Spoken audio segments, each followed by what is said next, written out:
Hello, I'm Emily Rhodes, and today I'm going to be talking to you about this book, Owls Do Cry by Janet Frame. This is the May 2026 book for Emily's Walking Book Club. If you're not already part of our 4,000 plus member strong community, please do join us. We meet every month to walk and talk about books on Hampstead Heath or in Regent's Park, and there's also a Zoom option and a weekly newsletter. Um, so yeah, I would love to welcome you into the group. Every month we have a different book. This is our May one. Um, and wow, I mean, it is an extraordinary book. It's making me think of that um, children's book, Wow, said the owl. Um, and sort of wow, said Emily when she read the Owls Do Cry book. It's so unique and kind of extraordinarily unusual. Um, on the surface, it tells the story of, if you were to give this a like 2 sentence synopsis or something, it's like the story of the Withers family um, in New Zealand in the mid 20th century. Uh, it like doesn't begin to do it justice. Really, there's this extraordinary voice in here. I can see it's not for everyone. And that kind of modernist, poetic prose can feel a bit intimidating, off-putting, a bit frustrating maybe. Like, I don't understand what's going on here. What does she actually mean? But I would argue you can also find in that ambiguity just a beauty. You don't have to understand the literal meaning. You can just kind of relish in the sounds and the images. And I will read a little bit out so we can experience that together. But those are just passages. There's most of the book is written, quite normally, and tells you about these siblings and what happens to them. And, in many ways it's a portrait of that time and that place. And I think some of its great strengths are in the evocation of very tiny details. Like for me it was the sort of the aniseed balls sweets, which I completely forgotten existed, or even just having this rubbish dump, which is the scene of quite a chunk of the first bit of the book, where the children go and sort of hunt out treasures.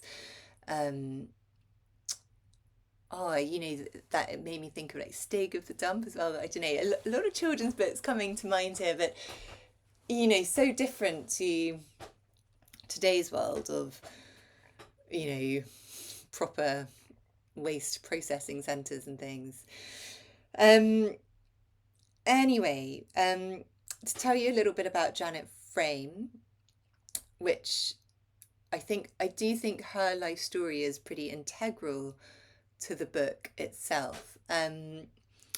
You might already know this. So, and if you haven't yet read this, I would really recommend also reading An Angel at My Table, which is her sort of 3 volume extraordinary memoir. It's so fascinating and it's beautiful, and it's also been made into this brilliant film by Jane Campion. Um, so Janet Frame grew up in New Zealand.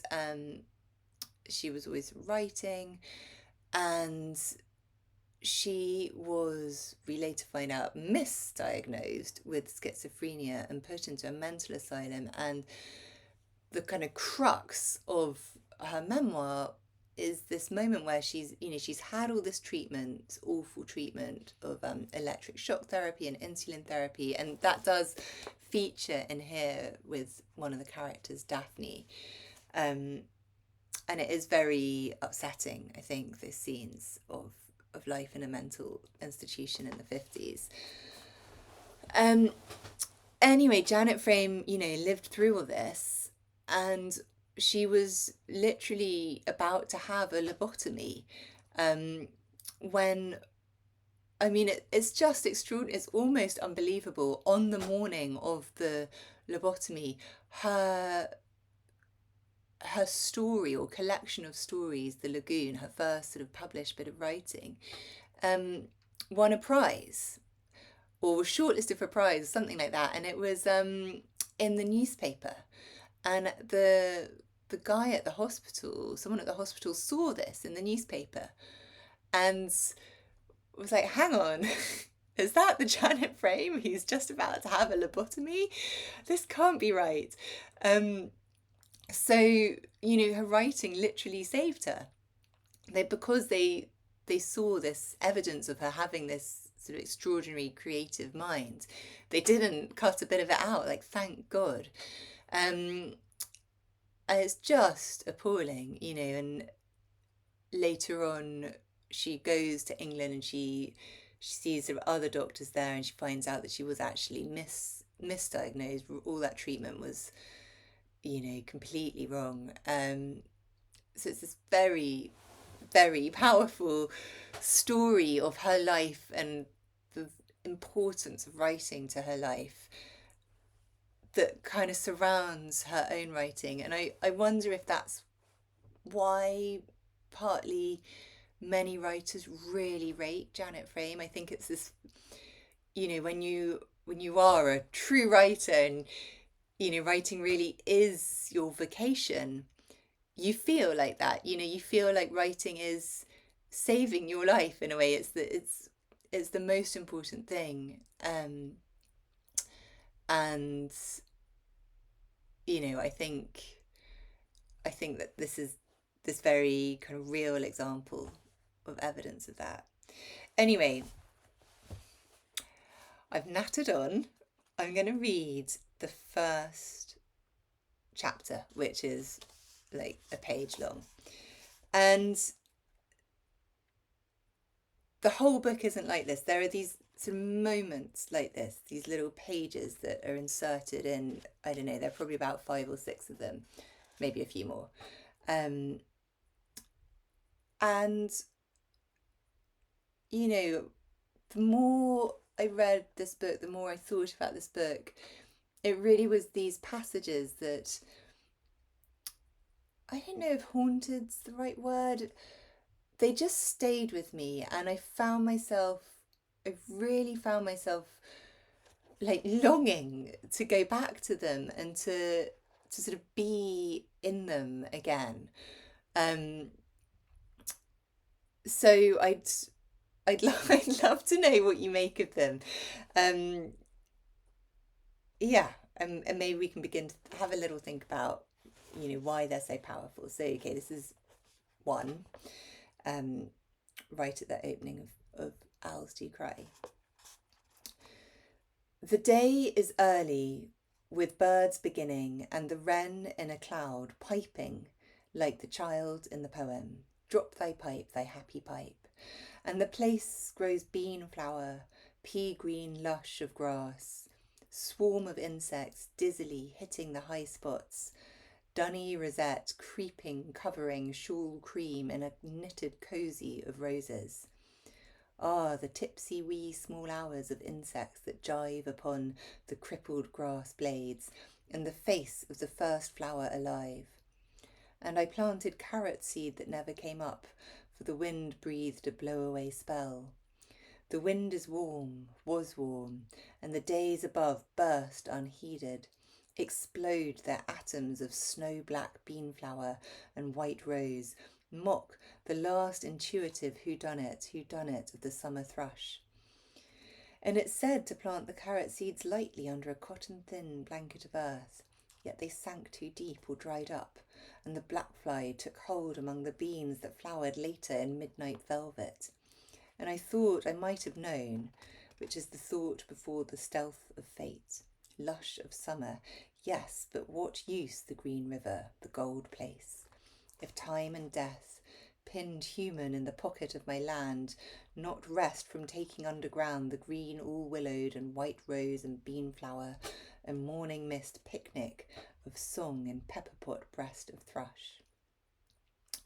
And now, voluminous dyspeptic Santa Claus, there is a mound of snow at the door of Christmas that no midsummer day or human sun will dispel. and it is that way and seems that way to fit in. And now do we buy a Christmas card and write or sign the obituary of string with sticky tape, wrap our life in cellophane with a handkerchief and card, buy a caterpillar that is wound up and crawls with rippling back across our day and night, sings Daphne from the dead room. So I hope I haven't totally put you off. This kind of song of Daphne from the dead room, pokes up through the book, and we find out that this dead room and Daphne is in this sort of mental asylum for many, many years, and this is her voice, her thoughts. And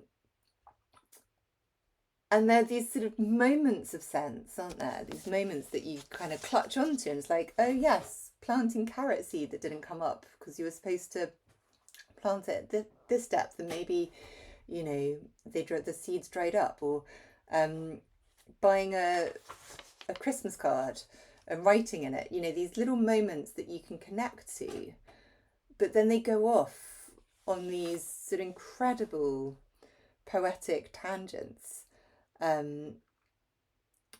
The days above bursting explode their atoms of snow black beanflower and white rose, this sort of explosion of floral growth, it feels like just so exactly what's happening now in the spring outside, but just described in this kind of extraordinary way. What is it? It's sort of oh my god, I've completely forgotten that term where the different senses come together. So we've got this explosion of the atoms of snow black beanflower and white rose, mock the last intuitive whodunit of the summer thrush. So there's that sound, synesthesia, maybe that's the word, the sort of the sound coming with the visual of the flowers, these kind of memories, and the now. It's really muddled. The morning mist picnic of song in pepper pot breast of thrush. I mean, it's really kind of dense and beautiful, and I keep wanting to read it again. Maybe there's something kind of innocent and redolent of a child being outside in nature, the way that all your senses can be full and muddled with the birdsong and the flowers and the feeling of the earth and the thoughts that are going through your heads. I mean, I really find it beautiful, and I definitely don't pretend to understand all of that, or that it totally makes sense to me, but I would argue that maybe you don't need to. Maybe you can just enjoy kind of getting lost in it. And there's plenty, just to reiterate, there's plenty in the book that is not like that. 95% of the book is not like that. But this is Daphne's thoughts, Daphne's song, when she's in the institution, and it's kind of beautiful as well as tragic, I think. And I would say, actually, I'm not going to give you that spoiler, but it's not all sad, just so you know. Anyway, love to know what you think of the book. Have you read anything else by Janet Frame? What would you recommend? I can think of other great New Zealand writers that would be good to discuss as well. Obviously there's Catherine Mansfield.